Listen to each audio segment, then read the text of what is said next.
Hey Guido, my girlfriend just broke up with me.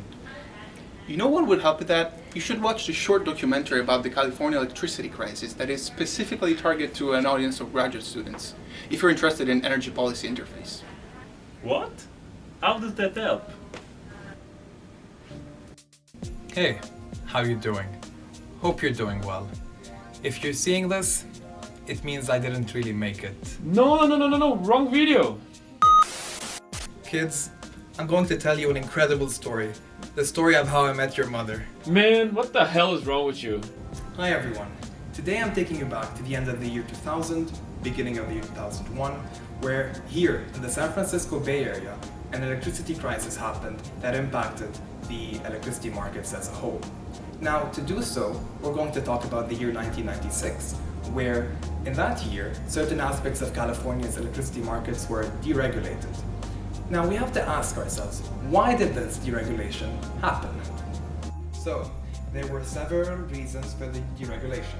The first is to increase competition, and maybe get something closer to efficient markets. The second is that prior to deregulation, California had electricity prices over 50% more expensive than its neighboring states. All in all, it seemed like a great idea to deregulate, and that's what they did.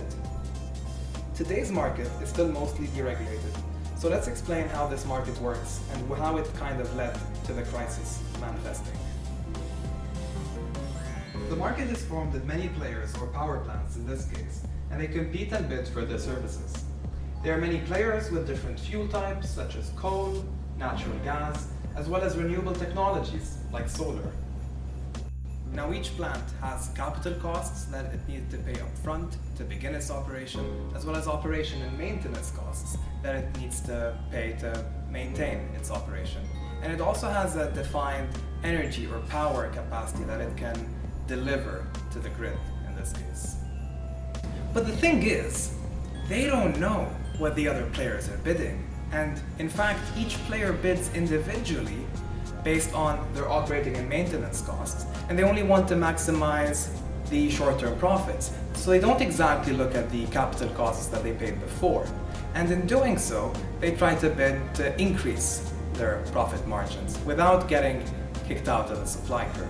Now, let's take an example regarding three players: solar, natural gas, and coal.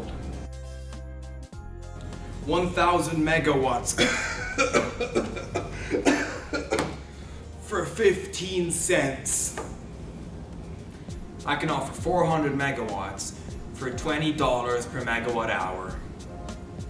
Yeah, let's do $1 per megawatt hour. Okay, how much power?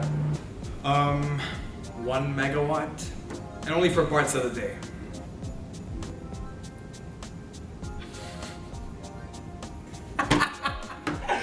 And it's gone. No more solar today. I hate you guys. I'm out. Usually, this is a competition, and this means that there are enough players to meet the market demand. But what happens if we cannot meet market demand? What if, let's say, there's a heat wave that increases consumption and the market demand cannot be met? Or worse, what if someone is gaming the system? And that is exactly what happened in the year 2000-2001 when the crisis occurred. So the demand was going up, and what happened was that the power plants were going offline, and Enron was basically capitalizing on this, and they became the villain of the story. So to know more about this issue, we're going to talk to our expert, Frankie Watts. Welcome, Frankie. The pleasure is all mine. Tell us, Frankie, do you have electricity at home? Yes, I do. So you would say it's important in all of our lives? Yeah. How self-centered. What? What? Anyway, Frankie, can you tell us more about what happened with Enron and how they kind of caused the crisis? Yes, so actually Enron committed fraud by causing shortage, co-using, and making their power plants, putting their power plants offline to spike the prices. The issue is that the regulations gave utilities no flexibility to refuse the high prices, so when there is a shortage, there is virtually no limit to what they can ask for. Oh no, something went wrong with our plant. We have to go offline while we fix it for at least a few weeks. No, what happened? Well, basically, a cat ate all the coal, and now there's cat fur everywhere in the reactors, so we're gonna need a few weeks to fix it. It's gonna be very expensive. Same here. We lost one cog, and now we can't operate at all. We'll pay as much as you ask so we can get the plant online tomorrow. In that case, I'll see what I can do, but it's gonna cost you a lot if we're gonna fix it ASAP.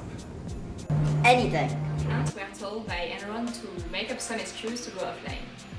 And this caused a massive shortage since there were not enough plants online to satisfy the demand. So no one could argue with the plant's claims for repairs and maintenance, and so blackouts were rolling during a heat wave, which caused the doubling and tripling of the electricity costs. So the plants had made immense profit well beyond their operating costs, while the utilities had to pay the price.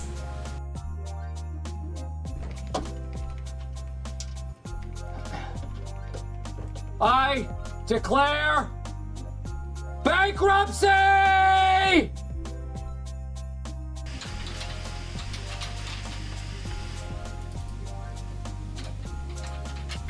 Wow! So that's how the crisis went down in 2001. We're out of time now, so we're going to end. Thank you for watching. Please like, subscribe, and buy my merch. Bye. Thanks, Guido. That helped me very much to move on my girlfriend of 7 years.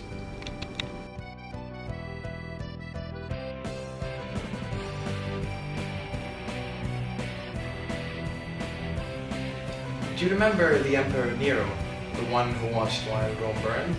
Yeah, what's the point? Nero and Enron have the same letters. Enron, Exxon, Chevron. They're all gonna watch while the world burns. What the f? Te llamé, ¿dónde estoy?